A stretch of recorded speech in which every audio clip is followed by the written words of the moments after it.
At our engagement party, Sebastian Demholm pulled the ring off my finger in front of everyone and slid it onto the hand of his first love, Lizbeth, who had just come out of a coma. I clenched my fists, my fingernails digging deep into my palms. The dull ache in my ring finger, where he'd wrenched the ring away, seemed to embed itself into my flesh. He didn't come home to see me until 2 weeks later. She just came around. Her memories stuck on the time when she still loved me. The doctor says she can't handle any emotional shocks, so she needs to wear the ring for now, he told me. I didn't say a word. Unbeknownst to him, I anonymously sent every last video and chat record of their lovey-dovey moments to Lizbeth's real fiancé right after I got home from the engagement party. When Sebastian finally came back, I was packing my luggage. I'd stayed here for 3 years, but my stuff could barely fill a small suitcase.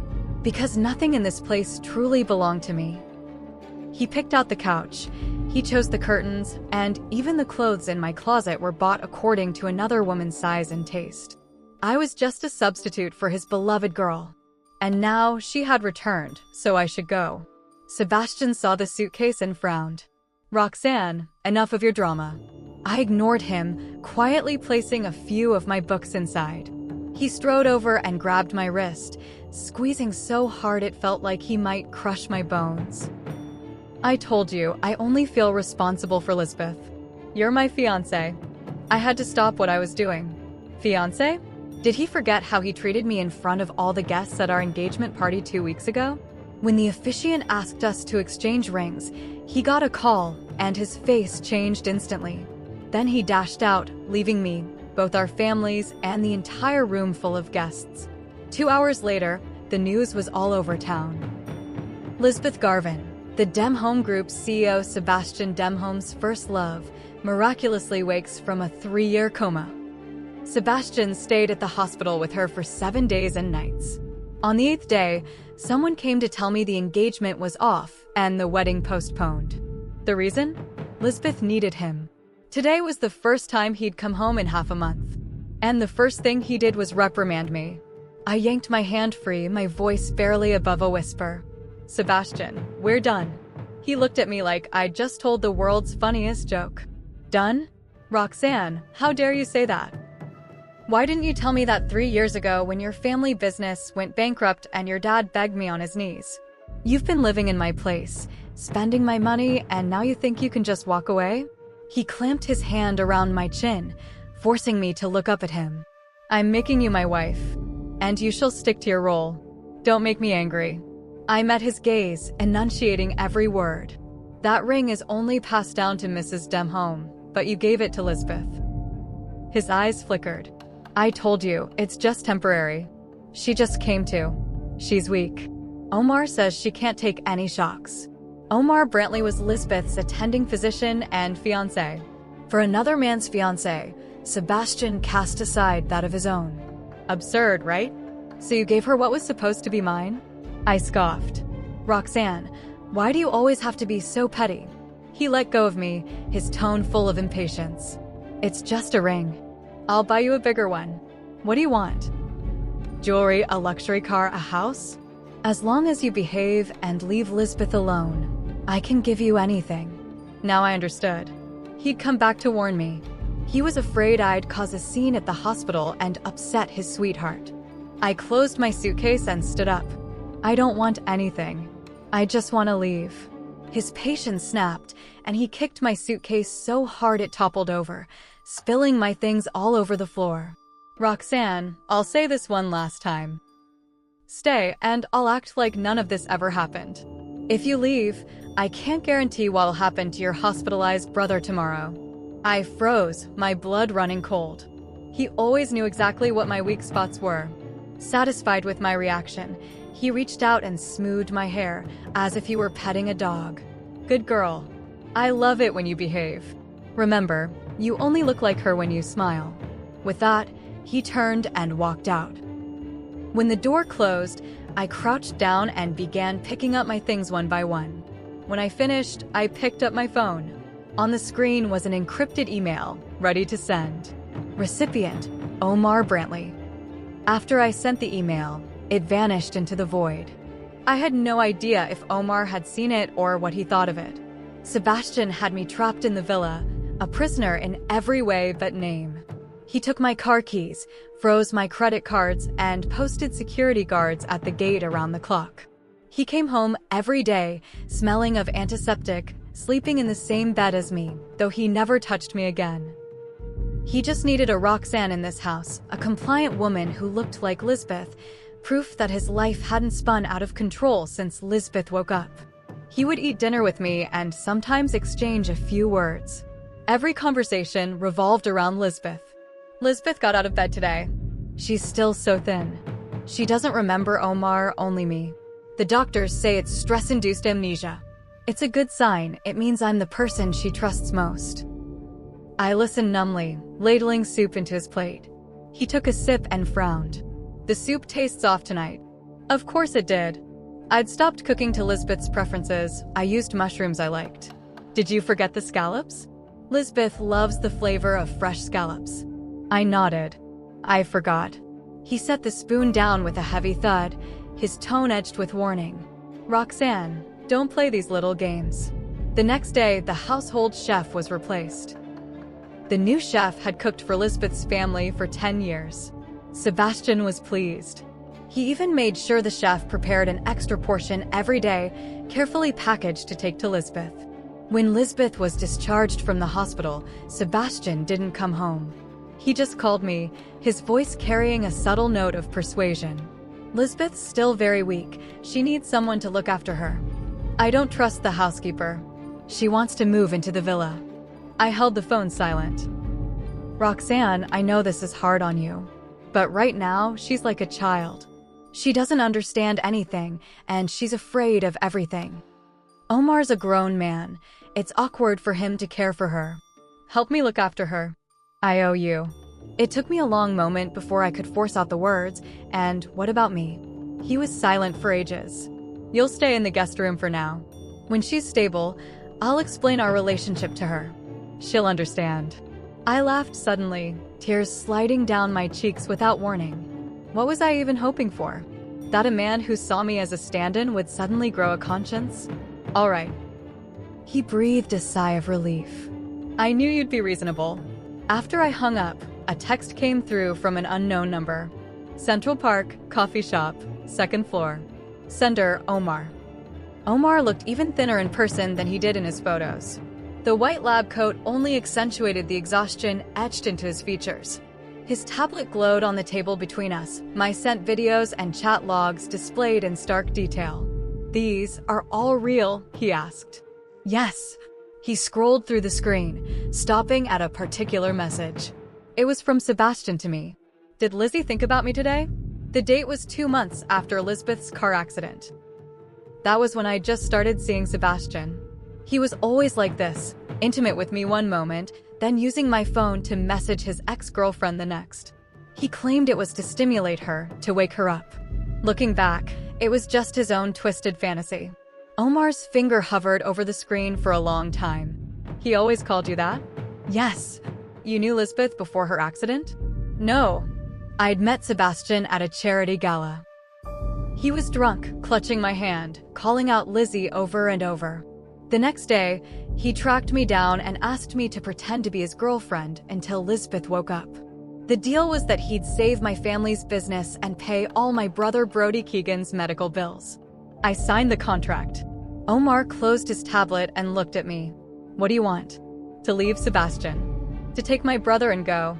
That's simple. That's simple. He seemed surprised. I thought you'd want to be Mrs. Demholm. Or ask for a fortune. Sebastian could give me those things. But he can't give me freedom. Omar studied me for a long moment. Lizbeth, she's not what you think. I know. Any woman who could turn Sebastian's world upside down wasn't some innocent blank slate. She knows how to use her strengths, Omar said quietly. She knows she's beautiful, knows exactly what men like about her. And she's a skilled liar. His tone was calm, as if he were discussing someone else's life. She told you she doesn't remember me, didn't she? I nodded. She remembers. She even remembers the restaurant from our first date, remembers the first gift I ever gave her. She's making choices, choosing the person who benefits her most, who fulfills her needs. And Sebastian, clearly, is that person. Suddenly, it all made sense. So, she's moving into the villa. She did it on purpose, Omar finished. She wants to stake her claim and drive you out. A proper stand-in is supposed to disappear when the rail thing comes back. My hand tightened under the table. Dr. Brantley, why are you telling me all this? He rose, looking down at me, his eyes swirling with something I couldn't read. Because I'm a stand-in too. Just the doctor she remembers when she needs one. Miss Keegan, let's work together. I want to reclaim what's mine. And you can finally have your freedom. The day Lizbeth moved into the villa was a spectacle. Sebastian carried her upstairs himself, settling her into what used to be my primary bedroom. She wore a simple white dress, her long hair cascading over her shoulders, her complexion pale as paper. When she saw me, she shrank timidly behind Sebastian. Seb, who is she? Her voice was soft and sweet, practically begging for pity. Sebastian soothed her gently. Her name is Roxanne Keegan. She's the butler. It felt like a knife stabbed straight into my heart. Butler. I had become the butler of this house. Lizbeth peeked out from behind Sebastian, her eyes slowly scanning me, her lips curled in a perfectly polite smile. Hello, Roxanne. I'll be counting on you from now on.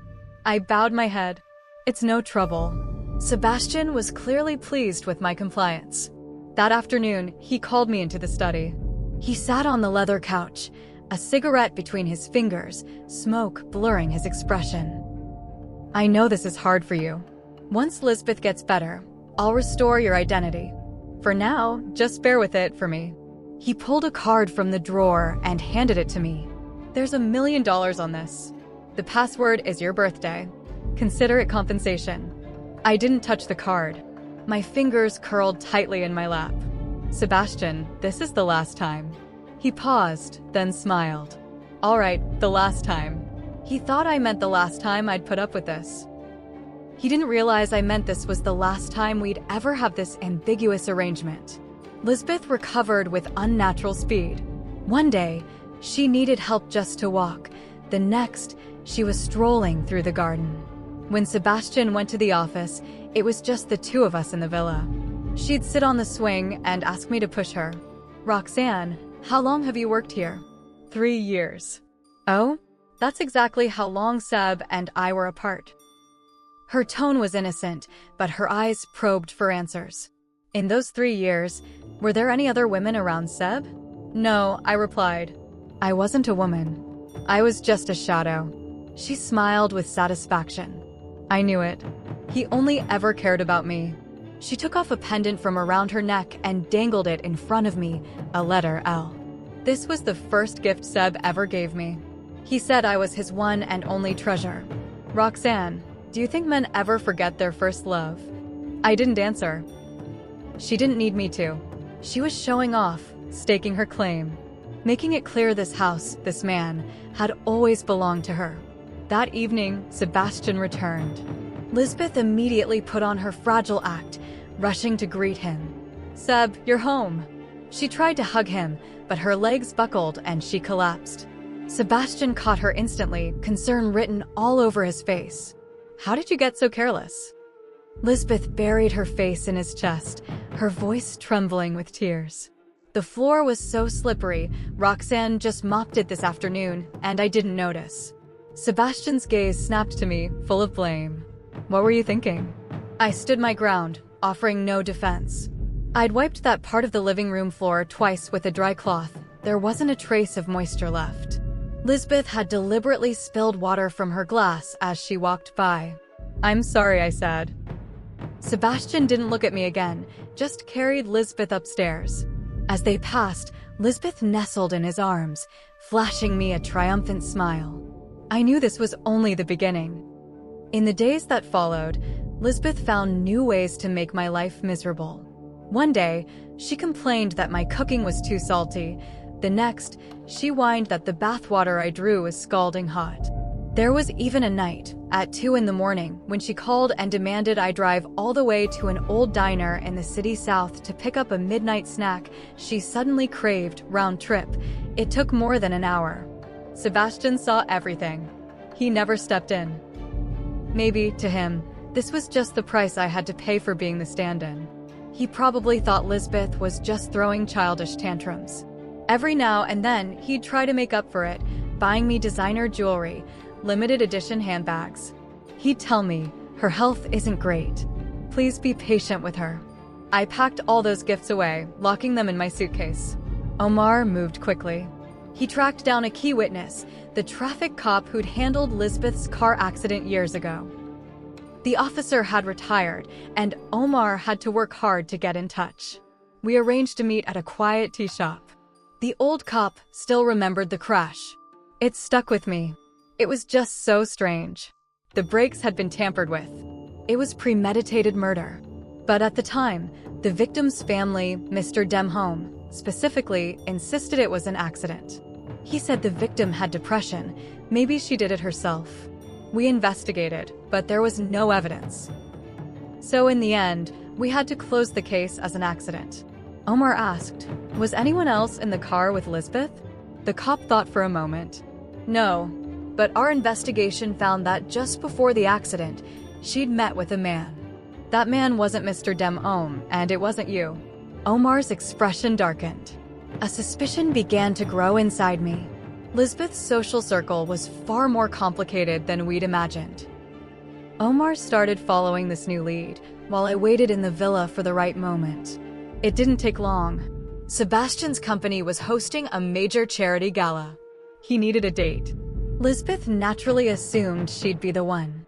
She started picking out dresses 2 weeks in advance, ordering custom jewelry. The villa was overflowing with boxes and packaging from all her deliveries. But the day before the gala, Sebastian turned to me. Roxanne, tomorrow night, I want you to come with me to the annual dinner. I was caught off guard. Lizbeth overheard, and her expression changed instantly. Seb, didn't you say you'd take me? Sebastian frowned. Lizbeth, be reasonable. It's a business event, boring, really. Your health isn't fully recovered.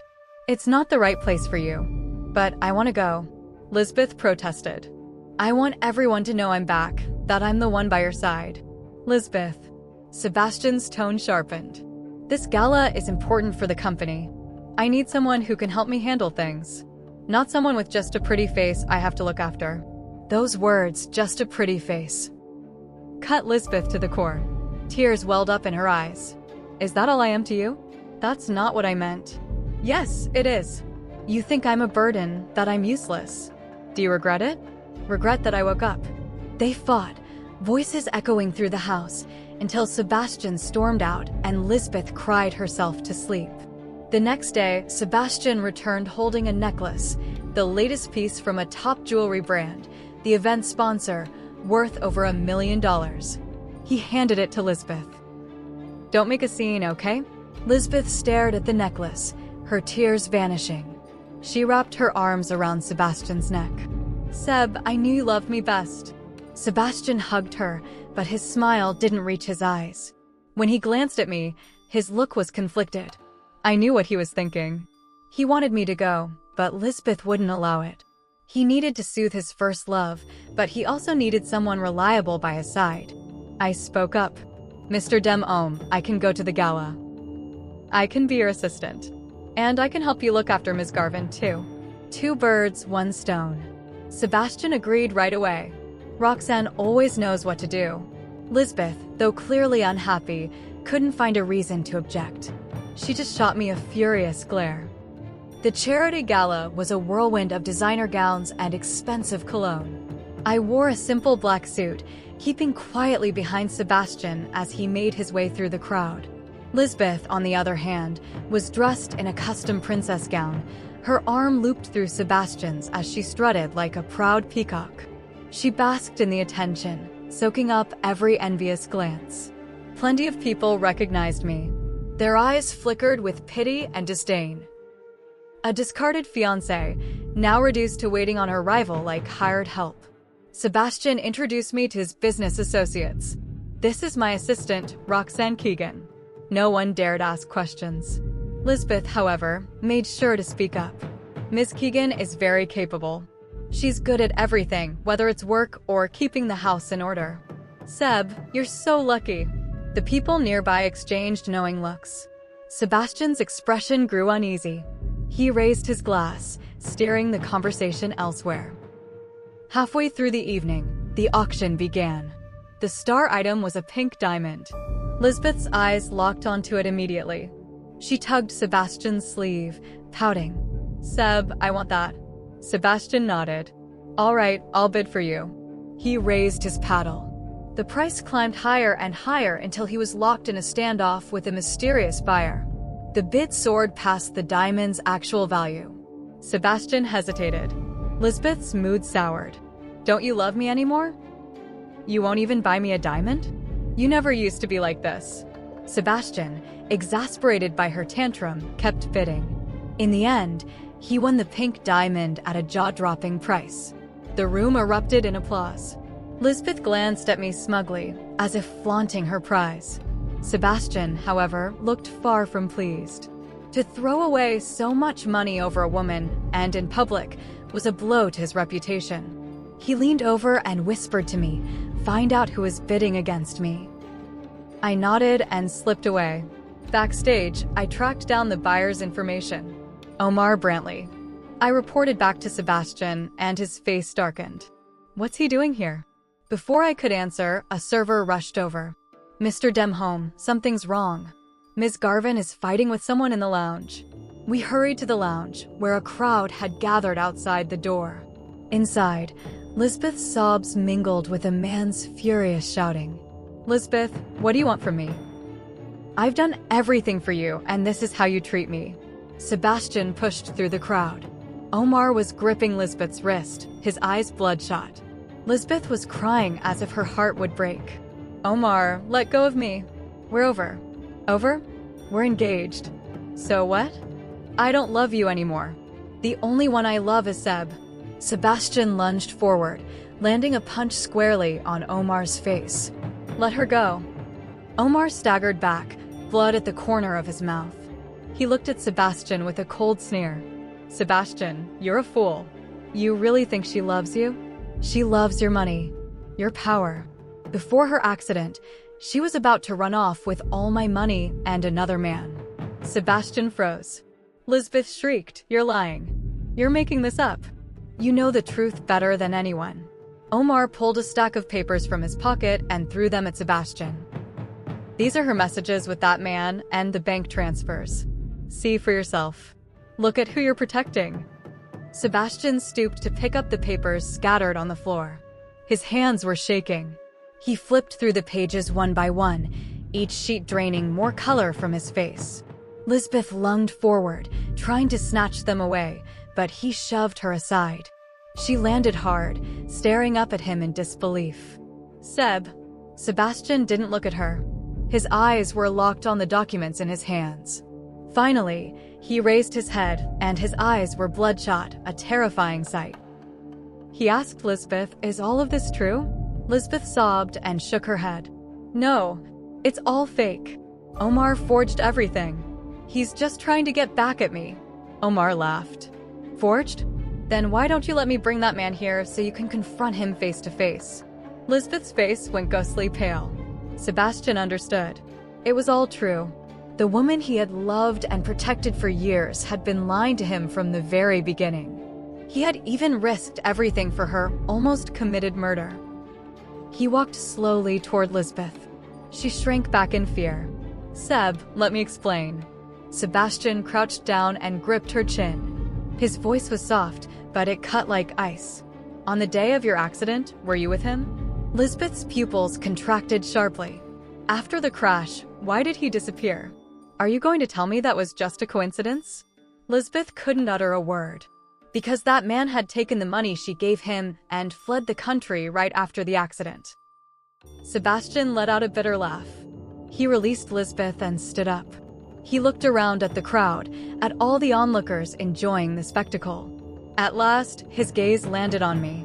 "Roxanne, you knew all along, didn't you?" I didn't answer. So you made me bring you to this gala. You wanted me to see all this, didn't you? His voice grew louder, almost a roar. I met his eyes calmly. Yes. He staggered, as if all the strength had been drained from him. Why? To get back at me? To make me regret everything. Sebastian, I just wanted to reclaim what was mine. And what's that? Justice. He stared at me, as if seeing me for the first time. So the obedient, submissive Roxanne had been an act all along. The stand-in he thought he could control, summon at will, dismiss whenever he pleased, had a will of her own. He had lost completely. He'd been defeated by the woman he looked down on, by the love he thought he understood. In the crowd, someone pulled out a phone and started recording. The Demholm Group's scandal was about to sweep across the city. Sebastian covered his face, letting out a low, anguished groan. Lizbeth tried to scramble away, but Omar blocked her path. Lizbeth, it's time we settled things between us. You lied about loving me. You stole my money. And he paused, his voice heavy with grief. You killed my child. Lizbeth's face drained of color. You were pregnant during the accident. To run off with that man, you didn't hesitate to get rid of my baby. I've confirmed everything. Omar produced a prenatal report. Lizbeth collapsed to the floor. That gala became the city's biggest joke. The tangled mess of love and hatred between Sebastian, Lizbeth, and Omar turned into the hottest gossip at every dinner table. Overnight, the Demholm Group's stock price plummeted to its lowest point. Sebastian locked himself away in his mansion, not stepping outside for 3 days. Lizbeth was sued by Omar for fraud, intentional harm, a laundry list of charges. She was facing serious prison time. And me? I got exactly what I wanted. Brody was transferred to the best hospital overseas. My bank account had grown with a sum large enough to insure my brother, and I would never have to worry about money again, a gift from Omar. He told me I deserved it. I packed my suitcase, ready to leave the villa that had suffocated me for 3 years. At the door, Sebastian stopped me. He'd lost weight, his beard was unkempt, his eyes sunken and hollow. He looked exhausted, a shadow of the man he once was. Don't go. He grabbed my hand, his voice rough. Roxanne, please don't leave me. I looked at him and felt a strange sense of distance. The Sebastian who once stood above everyone else was now begging. It's over between us. It's not over, he insisted stubbornly. It's all my fault. I was blind, I was an idiot. I treated you like a stand-in. Hit me, curse me, do whatever you want. Just don't leave. He tried to pull me into an embrace, but I slipped away. Sebastian, you don't love me. You're just used to me. Used to having me around, used to my care, used to me never fighting back. Now that the person you're used to is leaving, you're scared. That's not love. It is, he protested desperately. I love you, Roxanne. These 3 years, I've loved you all along, I just didn't realize it.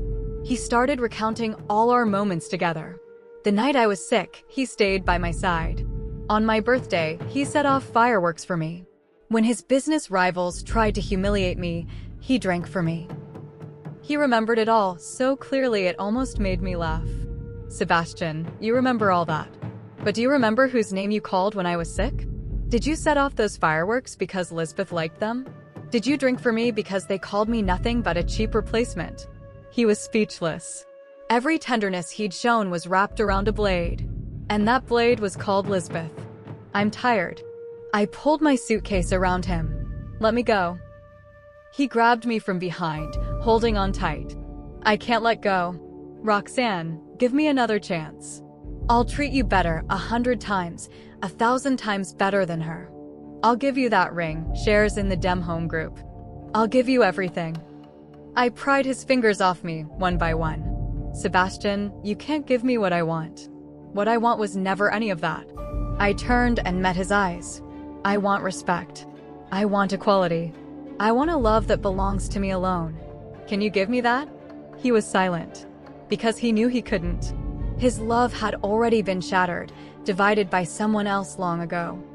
I left without the slightest regret. I took Brody overseas.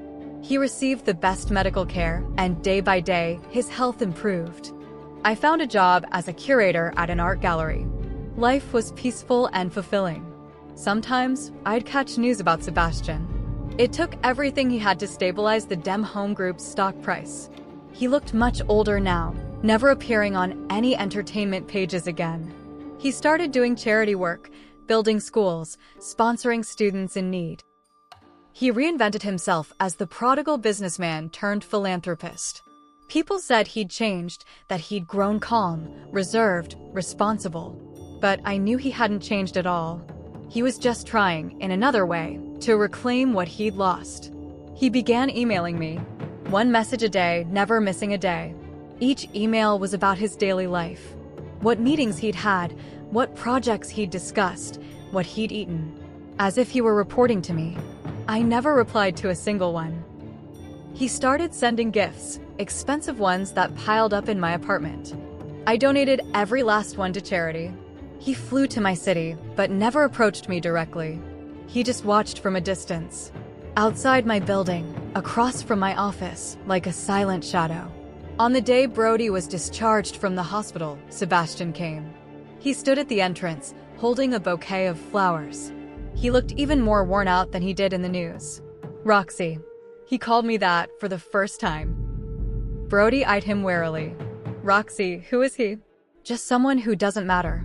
I took Brody's hand and walked right past him. He caught up to me. Roxanne, can we talk? There's nothing to talk about. Just 5 minutes. I stopped. Go ahead. He offered me the flowers. I didn't take them. I've transferred all the Demholm Group shares to your name. 30%. It's enough for you and Brody to live without worry for the rest of your lives. I looked at him. Sebastian, do you really think money can buy everything? I'm not buying, he said. I'm making amends. I don't need it. I turned to leave. He grabbed my arm. Lizbeth's out of prison. I paused. She was sentenced to 5 years, but got early release for good behavior. She came to see me. She wanted to get back together. I waited for him to finish. I said no. I told her the person I love is you. It's always been you from the start. I laughed. Sebastian, do you even believe that yourself? He looked at me, his eyes filled with pain so deep it couldn't be erased. I believe it. I was blind before. I was stupid. But now, all I want is to be with you. Can we start over? No, I shook off his hand. Sebastian, I'm not a recycling bin. I won't pick up what you've thrown away. I thought my rejection was clear enough, but I underestimated Sebastian's obsession. He started interfering in my life with a kind of manic persistence. He bought the gallery where I worked, making himself my boss. Then he purchased the building where I lived, becoming my landlord. Everywhere I turned, his presence was there. I couldn't escape him. When I quit my job, he threatened the other employees at the gallery. When I tried to move, he used Brody's safety as leverage. I went straight to his office to confront him. Sebastian, what exactly do you want from me? He was looking over some paperwork and glanced up when he heard me. He smiled, almost casually. I want you back. That's never going to happen. Then we'll just keep going like this, he replied, cool as ever. Roxanne, we have a lifetime ahead of us. I was shaking with anger. What you're doing is illegal. You can go ahead and sue me, he said. As long as you don't care about your brother's future or your friends' jobs. He had a hold on everyone I cared about. For the first time, I realized just how powerless I was. That night, Omar showed up. He came straight from the airport, still travel-worn. I heard what's been happening, he said. I'm sorry I'm late. He was here to help me. He called on the Brantley family's connections and began to challenge Sebastian head-on. It was a war without gunfire, but just as fierce. Sebastian fought ruthlessly, but Omar had plenty of resources. The battle left both sides battered. The Demholm Group's business suffered major losses. The Brantley family's hospitals faced unprecedented crises. And at the center of it all was me. I felt like nothing but trouble. I asked Sebastian to meet me. We met at a cafe in Central Park, the same place where we'd met for the very first time. He showed up, looking even more worn down than before. "Roxanne, just say the word and I'll stop everything," he promised. "Come back to me." I looked at him and asked one final question. "If none of this had happened, if Lizbeth hadn't betrayed you, would you ever have married me?" He fell silent. That silence was all the answer I needed. He wouldn't have. He would have kept me hanging on, treating me like a backup, a stand-in, until Lizbeth came around or he got bored. "Sebastian, you never loved me.